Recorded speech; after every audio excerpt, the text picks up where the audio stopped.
Hi folks, I hope all of you are in the pink of your health.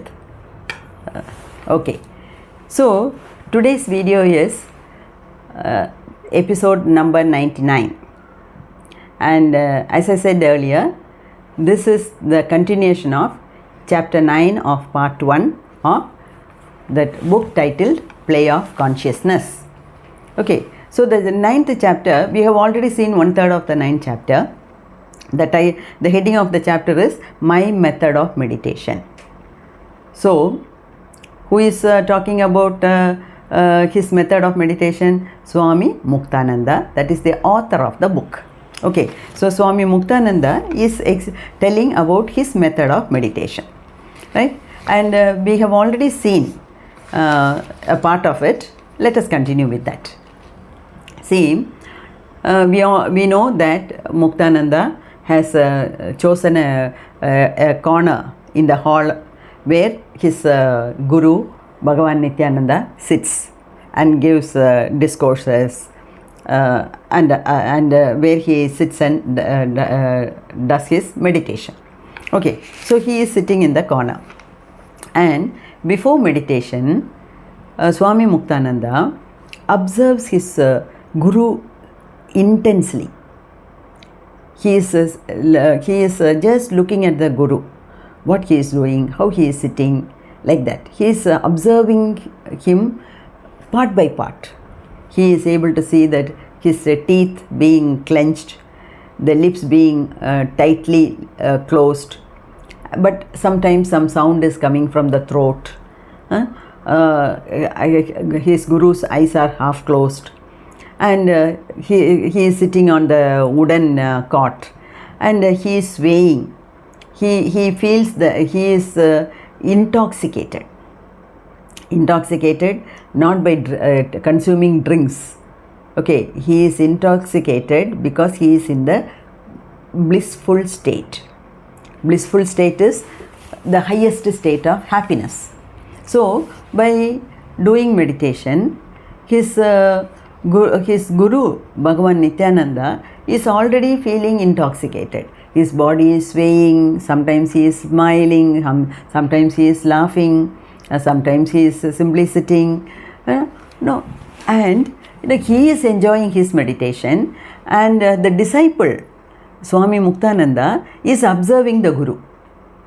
Okay, and then slowly he also goes into the meditation on his guru, and he says, as I meditate more and more on my guru, I become like Nityananda. I always consider myself also as Nityananda.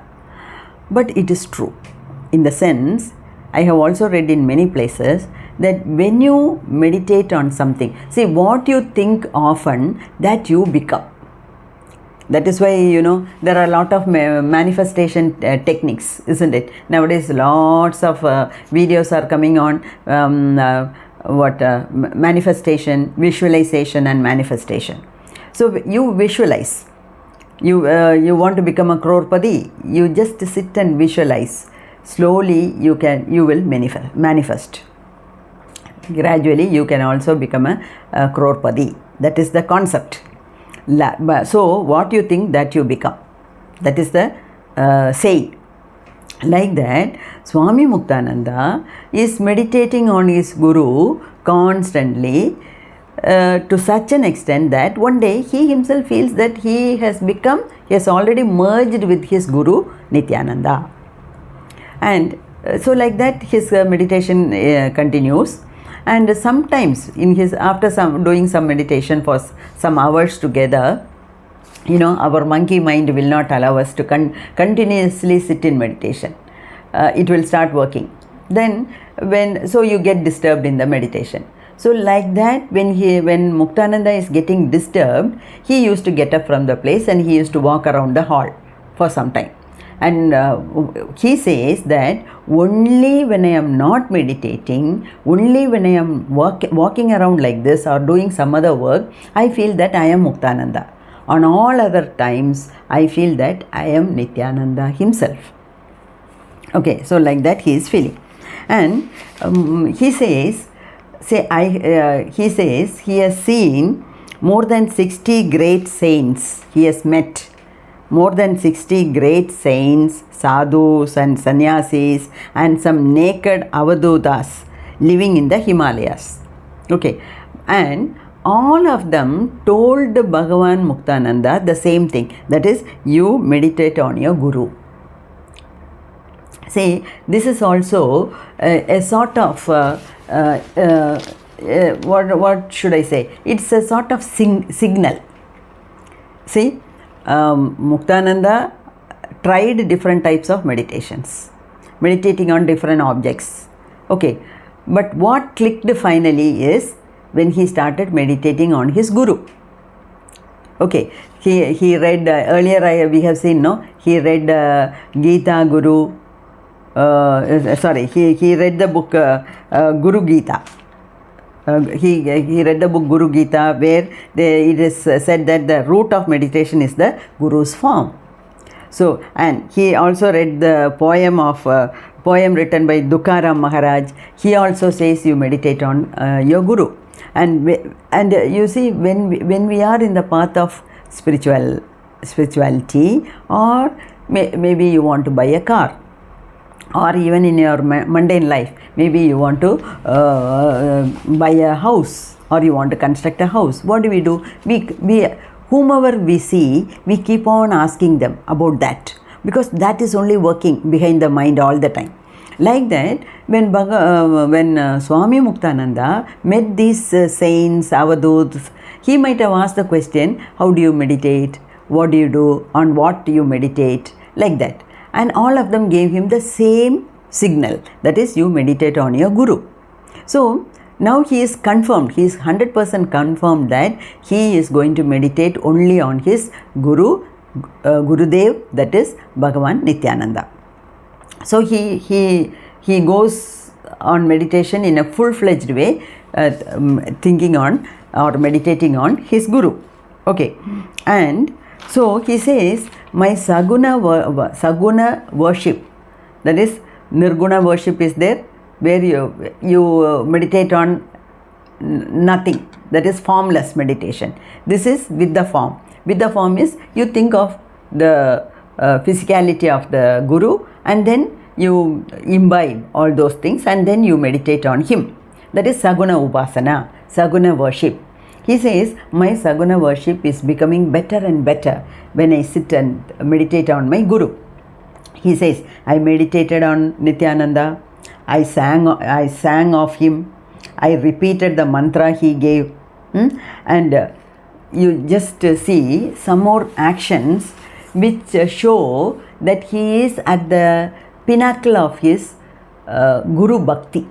That is, his devotion towards his Guru is so much. It is not even 100%, it is beyond that.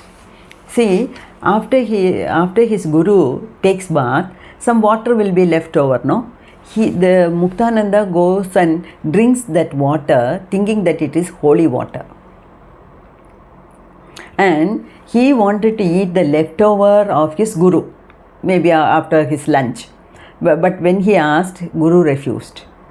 Because, as I said earlier, all of us who are in the yogic path should not eat the leftovers of others.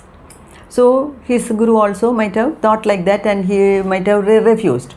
Now, this Muktananda, he finds out there are two cooks in the kitchen, and after lunch, nobody is allowed to enter into the kitchen. But this Muktananda finds out where the leftovers are thrown out, where the cooks are throwing the leftovers of Bhagavan Nityananda. And he goes and picks up that leftover and he is eating. He is eating, thinking of that as his prasad. Okay, prasad, the gift given by his Guru.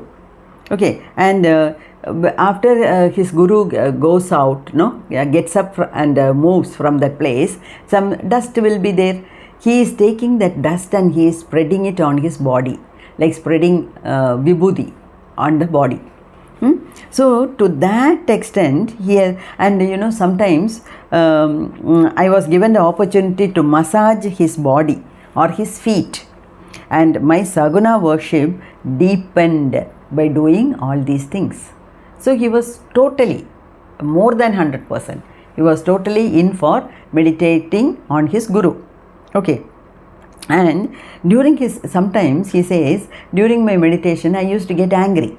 And even otherwise, Muktananda has mentioned, I too told in one of the videos, that he is in an ashram, and some ladies who took pity on him, or who had so much of reverence on him, they come from long, because his ashram was in a village, they are not going to come in car and or a scooter, isn't it? They, by walk, they used to walk for miles together. They used to come to his ashram and they used to cook food for him, because they had so much of a reverence for his for him, for Swami Muktananda. But then also, if the food is not ready at the right time, he used to shout at his so-called mothers. He has already mentioned once. Okay. Now, he asked his Guru, that is Muktananda is asking Bhagavan Nityananda his doubt. Guruji, I am meditating and in between I am getting angry. What is the reason? Then he said, it seems, it is not you. It is not you. It is a fleeting condition. It is a bhava. Bhava means it is like passing cloud. Don't worry. It is not you who is getting angry. And I have told this also earlier in one of my videos. See, we are in the spiritual path. We want to attain mukti. And so we want to make ourselves better and better day by day. Isn't it? We are on the trial basis. That is, we are trial basis in the sense we are trying our level best to become purer and purer day by day. But then also, we all know the power of thoughts, we all know the power of words. So we know that we have to control our thoughts and words. We have to make the thoughts and words very pure. But then also, occasionally, we tend to think bad of somebody. We tend to think bad for somebody. Some bad words get into our mind. And my Guru has told us that you need not take 100% responsibility for such things, because it can happen in two ways. One is maybe because of our Purva Janma Vasana, or maybe in earlier days before coming into this line, maybe we have been also casually talking, discussing ill of others, gossiping and other things we might have done. Okay, so maybe it is the leftover of that which is coming out, surfacing in our mind. Or the second reason is maybe some people who are around us, they are behaving like that, or they are talking like that, or they are thinking like that. Even their thoughts can pass the vibration, and the vibration can come in the wind and it can affect us. So Nityananda also consoled his disciple, it's not you, don't bother. And Nityananda told Muktananda, it seems, meditating on Guru is good. He simply made a statement.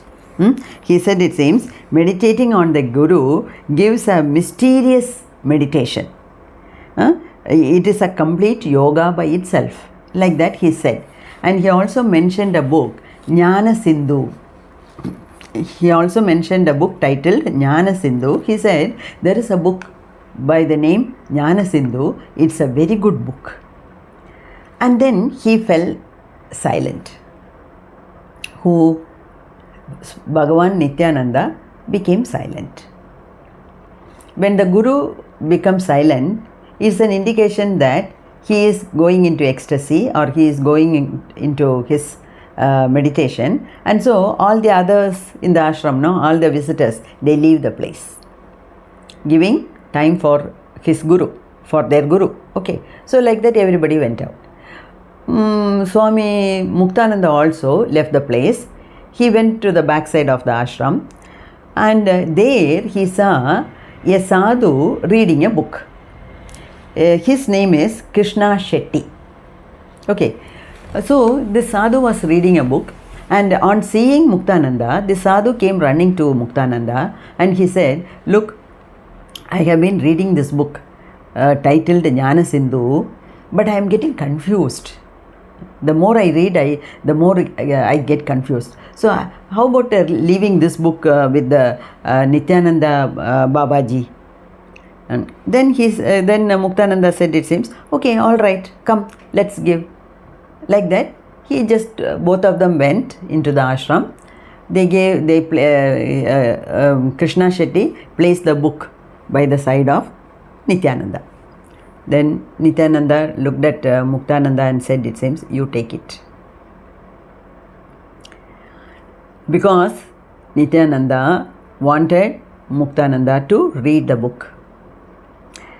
And what I infer is, you see, these things are all possible. That is, he mentioned about the book and then he went into silence, isn't it? Maybe in his silence, he created the situation.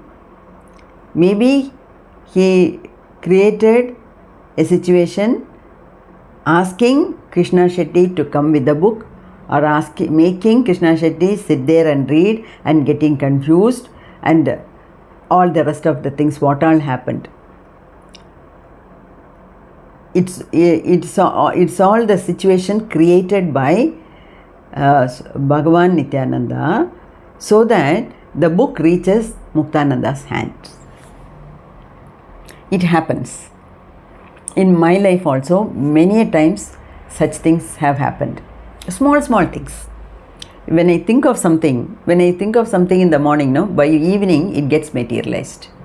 But not very big ideas and concepts, small things. It happens to everyone.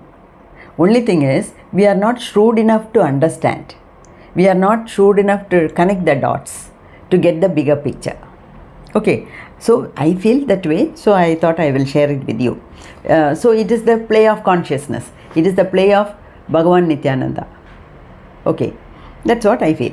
So, and Muktananda, our Muktananda, he took it as a prasad because it is the book given by his guru. He took it as a prasad. He straight away went to his place at the corner of the hall and he started reading. And in fact, Muktananda, I think he talks, his mother tongue is Kannada. This Jnana Sindhu is written in Kannada, and Muktananda has already read this book twice. But still, now that the book is given to him by his guru, it is valueless. Valueless in the sense, no value can be attached to that. It is so precious. It is so precious. So, with great reverence, he is taking to the place. He is straight away opening the book and he is reading the chapter. There is a chapter where the meditation on Guru is explained. He straight away, he goes, opens the chapter and he starts reading. And he says, "It was of much significance to me." That is, he reading that chapter. That is, what does the chapter say? It says, you meditate on your Guru. So, more than 100% confirmation that the best way to meditate is on your Guru. Okay, then he talks about the Jnana Sindhu book. Okay, the author was a great Siddha known as Sri Chidananda Avadut. That is, the author of the book Jnana Sindhu is Sri Chidananda Avadut. He was also a great Siddha, and he had directly realized the goddess Baglamugi. That is, Baglamugi is the name of a goddess. He lived on Baglamugi mountain on the bank of the river Tungabhadra beyond Hampi. Okay, so the book is also written by another great saint. Okay, and the book is in the form of a dialogue. Actually, the book is written in the form of a dialogue between two people. Who are the two people, you know? That is between Paramashivan, Lord Shiva, and his son Kartikeya, Murugan. It described a method of meditation on Guru. Okay, I read the chapter on the worship of the primordial Guru, that is Adi Guru or Adi Shiva. That is the book Jnana Sindhu is in the form of conversation between Lord Shiva and his second son, that is Lord Muruga or Kartikeya, and there Lord Shiva is advising his son Kartikeyan to worship, to meditate on the Adi Guru or the first Guru, that is Lord Shiva. And the conversation, everything, it is described in a very nice way. I thought I will complete that in the next video. Okay, because as I read now, I felt I have to rewrite, I have to copy down everything in my notebook. Then I thought I might as well take the book and read it out to you, explaining wherever necessary. Okay, it's a beautiful portion, so don't miss the next video. And you know, after the 100th video, we will be doing the part 2 of this book itself, where there are 25 chapters, and where in each chapter Swami Muktananda has shared his direct experiences on meditation. So kindly don't miss any video.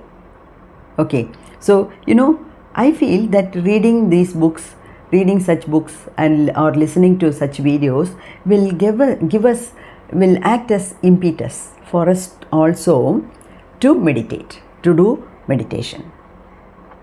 On what you meditate it depends upon the individual, but at least we realize that meditation is a must. Okay, so may God bless you all.